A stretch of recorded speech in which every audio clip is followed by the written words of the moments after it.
Hi, folks. I'm the Middle Management Gamer. Today we'll be looking at Super Metroid for the Super Nintendo on Worth Collecting. Worth collecting. Worth collecting? Absolutely. Worth collecting. Worth collecting. Worth collecting today. Worth collecting. Worth collecting? Yes, it is. All right. So last week we had a look at Final Fantasy III, which is Final Fantasy VI. I explained that whole hubbubaloo on that week, and that game came out in 1994. And I got to thinking about another great series of games from Nintendo, and that was the Metroid series. Now this is Super Metroid for the Super Nintendo, and this came out in 1994, as the copyright says at the bottom, which was the same year that Final Fantasy VI/3 came out for the Super Nintendo here. So I thought, well, let's have a look at this one. What a great series. And I had the original Metroid on Nintendo. I still have it. It's down there somewhere. And I might do a video on that because it's definitely worth collecting. You can pick it up for relatively cheap. Not a super rare game. I think pretty much everybody had it. But super fun, super great to play. Hermes is being a little bit of a drama king today. He doesn't know how he wants to sit and he can't get comfy. But he's here. He says hello or meow or whatever. And what I'm going to do is normally how we do this is I play for about half an hour to an hour and I edit the video down so you don't have to watch all that garbage. But since I do have an old save file here where I'm about 3 hours and 11 minutes in, I'm going to start the game so you can see the intro and give you my thoughts and we'll go from there. Start the game. You can put it in English or Japanese, which is kind of cool. The last Metroid is in captivity. The galaxy is at peace. The galaxy is at peace. So unfortunately, you can't skip any of this, but you do get some exposition and you get background on what happened. And she's all like, "Yo, I'm a bounty hunter, and I battled the Metroids and their pirate leader, Mother Brain." If you ever watched Captain N and the Game Master, Mother Brain was one of the primary antagonists of that show. Great show. I'm sure if I went back and watched it now, I'd be like, "What the heck is this?" But this is cool because you get to see kind of like the boss battle from the first game, but with Super Nintendo graphics. I remember getting to that boss fight in that game and being so mad because after you beat Mother Brain, you have a like 2 minute time frame to climb this tower up to the top to get to your ship to escape. And the pads get smaller and smaller as you go up. Oh, so annoying. And this is the Game Boy game, which is super awesome in its own right. And yeah, so Bounty Hunter gives the alien being that wiped out practically an entire planet to scientists. Great idea, but she's a bounty hunter. She was trying to get paid. Got to get that money, honey.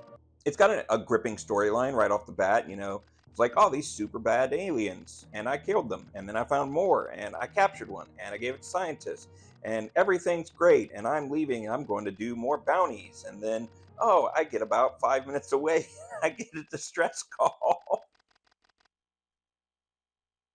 It's like the third movie of an Alien series. Woo. Here we go. I'll tell you one thing I don't like is the way the controls are set up on this. And if I was doing a longer gameplay, I would probably edit them. And I'm sure there's a good reason, but I just don't like where the jump and the fire are located. And they also gave her super big shoulder pad. So that's the sample. Yep, that's the sample, all right. I'm doing a horrible job here. I'm sure people can do it like no hit, but I'm not one of them. I don't know if it's possible to lose this. I'm sure it is. But, whoop, whoosh. All right. So he stole the Metroid. Of course he did. Or she did. I don't know. We got a minute to get to the top. So this is kind of like a easy version of what happened at the end of the very first game. Hermes has decided he's tired of hanging out. He couldn't get comfy. Sorry, Hermes. So these things, they don't damage you, but they slow you down. And it is very possible to die doing this. But imagine that on steroids when you're playing the first Metroid and you get to the end. After all that, you can just die and it's over, game over. And then you have to fight the boss all over again. Screw that. And we're going back to planet Zebes? Zebes? Zebes? I don't know how to pronounce it. Do you? What do you think? Somebody want to give me a phonetic spelling in the comments? Come on. So I've probably mentioned about a gazillion times that Metroidvanias are my favorite. And obviously, you know, Metroidvanias is a combination of Castlevania / Metroid gameplay. And that's, you know, basically it's a platformer game where you collect stuff and then you backtrack and the map gets bigger and you have to find more stuff to backtrack so the map gets bigger and you have to find more stuff to backtrack and the map gets bigger. So, yeah, I like that style of gameplay. So you see right off the bat here, we got places where I need the ball to get to that, places where I need the rockets to open that. So you have to have the right equipment to move on, which gives the game a lot of play value because you spend so much time exploring and trying to remember where you're supposed to go and where you're supposed to be. And welcome, Brownie, everybody. Yes, Brownie says, I want to join. Hermes has lost my game. So these little platforms like this are the size of the platforms when you're climbing that tower at the end of the first game. In fact, this might even be that tower, a recreation of it. Yep, that's a recreation of it, because here's Mother Brain's tank. Not really sure where I'm going. But that's kind of the point, isn't it? Metroid series, I mean, I think they're still releasing Metroid games, and Samus has become a character in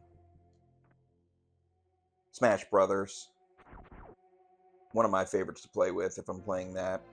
I kind of stopped when it got to Metroid Prime. People are probably thinking, sin. But at that time, games were going 3D, and I thought it was a gimmick. I didn't like the gimmick. But I have it for GameCube, and I'll probably do a playthrough of it at some point in time. Which would be cool because it'd be like a first-time playthrough for me, so I could document the experience for y'all. And it's supposedly a really good game. I never gave it a go. So, Brownie, stop trying to eat my cord. It's not tasty.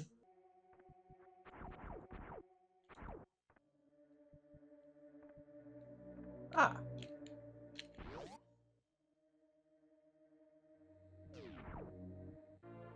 And now I have rockets.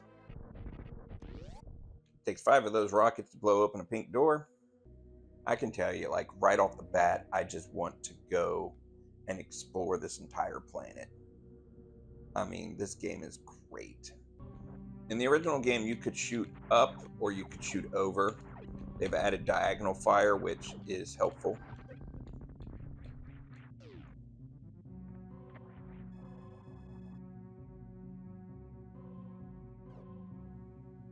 All right. So there's map devices that you have to find. This game also uses a save feature, so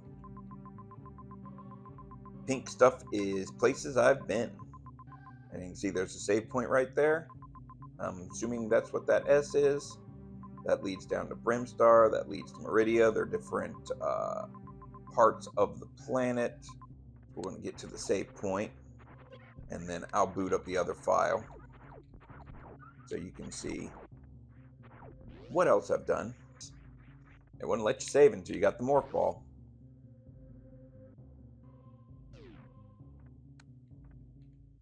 Do you want to save? Yes.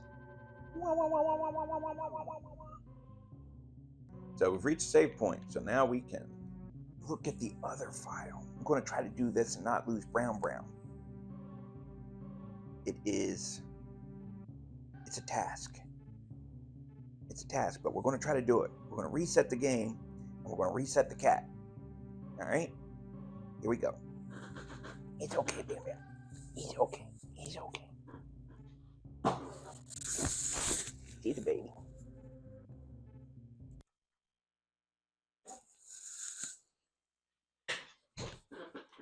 All right, we reset the game. We reset the cat. She might be extremely pissed now. No, he's okay. He says, I'm going to set a little bit longer. All right. All right, so this is 3 hours in. I guess when you start out, it kind of lets you know where you're at. I don't know if I'm about to do a boss fight. It's kind of what it looks like. So this is an electric grappling hook thing. Super bomb. And this is some sort of super missile. All right, I just wasted a whole bunch of crap, but we'll move on. Nope, not a boss fight, just a place I hadn't been yet. Freezing gun makes the game so much easier. Whoa.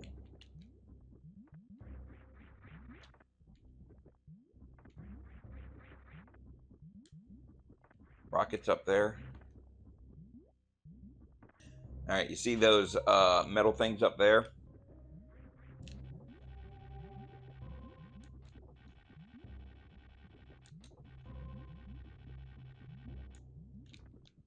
And we got our rockets. So far I've got the charge, the ice, the spacer. You can turn parts of it off if you want. Got the various suit, the morphing ball, and the bombs. High jump boots, speed booster, which allows you to run really fast. All sorts of great things. So this is just the Norfair map. I wish it would show me the whole map so I could show you everything that I've got so far. I'd have to get back to a map room, I think, to do that. There's a lot of backtracking, so you see there's blue stuff over here I haven't got. Not exactly sure how I'm going to get there.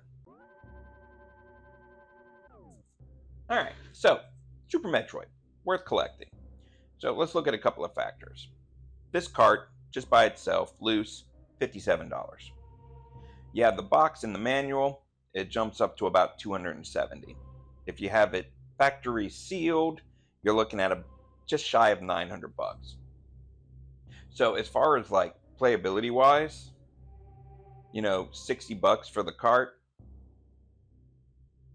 it's as much as a new game is currently. I mean, new games are going for about $69.99, and to be honest with you, they're making games now that play exactly like this game played in '94. So this game is totally worth collecting. Yes, it is.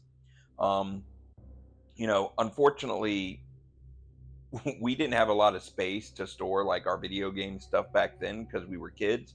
So we didn't keep our boxes. So many of the boxes get thrown away. So the box itself for this game is worth like $187. So if you stumble upon one in the box or somebody is selling the box cheap online, just pick it up because it can make this skyrocket in price. The manual I think is only worth like 20 or $30 because we were more likely to keep the manual because it didn't take up a lot of space. You could slide it into like the holder or whatever with the game in it. Especially with the regular Nintendo games, there was plenty of room. With Super Nintendo, it was just a little plastic sheet at the bottom that kind of goes over top of it. But for replayability, exploration, link to the game, just fun overall gameplay, $57 for a loose copy, it's totally worth collecting. If you don't think so, I mean, you can play it on an emulator.